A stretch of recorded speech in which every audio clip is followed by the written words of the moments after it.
me again. Here we have our next book. This is The Adventures of Odysseus. We would be reading this in class if we were in class, but obviously we're not. So I'm going to read it to you. I'm not going to show you all the pictures, but there is a lovely picture to go with the first part of the story. The pictures in the books are really good, actually.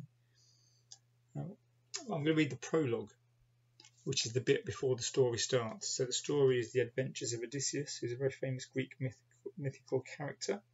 He's a mortal rather than immortal. And here is the first part of the story, which kind of sets the scene, the prologue. One bright morning, Prince Paris was out hunting.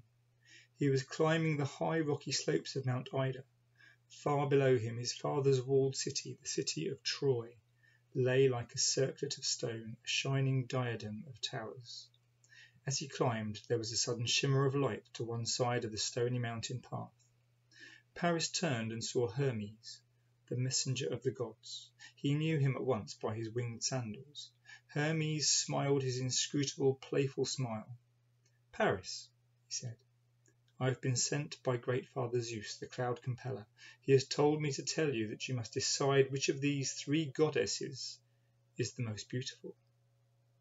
Hermes clicked his fingers, and Paris was blinded by light. He covered his face with his hands. Slowly he opened his fingers and saw standing before him the three most powerful goddesses of all. It's those three there. There was Hera, the wife of Zeus, the queen of heaven, the queen of heaven, terrifying in her brilliance. There was owl-eyed Athene, the fierce and implacable goddess of war and wisdom, and there was beautiful Aphrodite, the goddess of love, to whose lilting tune the whole world dances. Tough choice for Paris. Hermes gestured to the goddesses with his hand. "Paris, when you have decided which of these three is the most beautiful, you must give her this golden apple." Suddenly Paris felt the cold weight of a golden apple against the palm of his hand. He looked down at it. When he looked up again, Hermes was gone. The three goddesses glowered at him.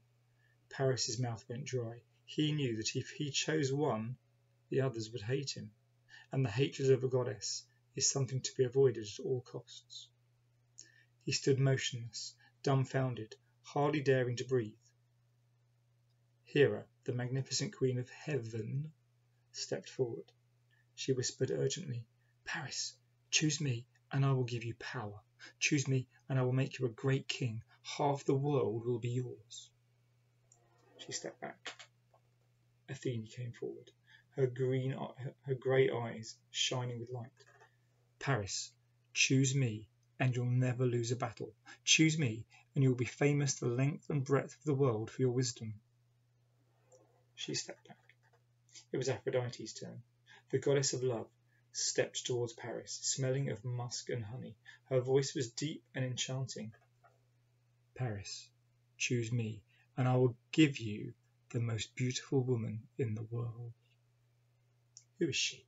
whispered Paris. "Her name is Helen. She is the wife of red-haired Menelaus, the king of Sparta. I will blind her with love for you.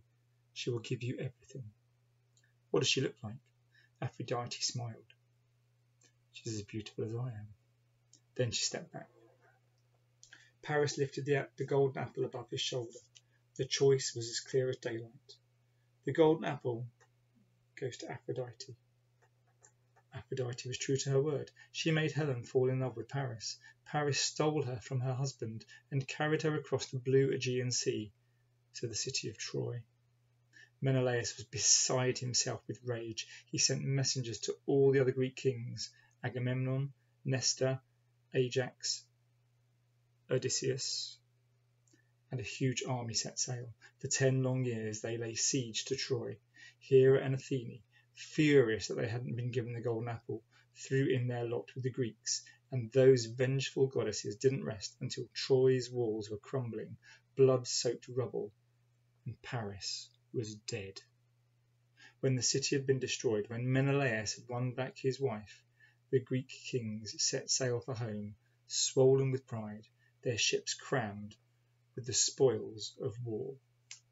And it's on that journey home that we pick up with Odysseus, coming back from being victorious in war, but what is the cost?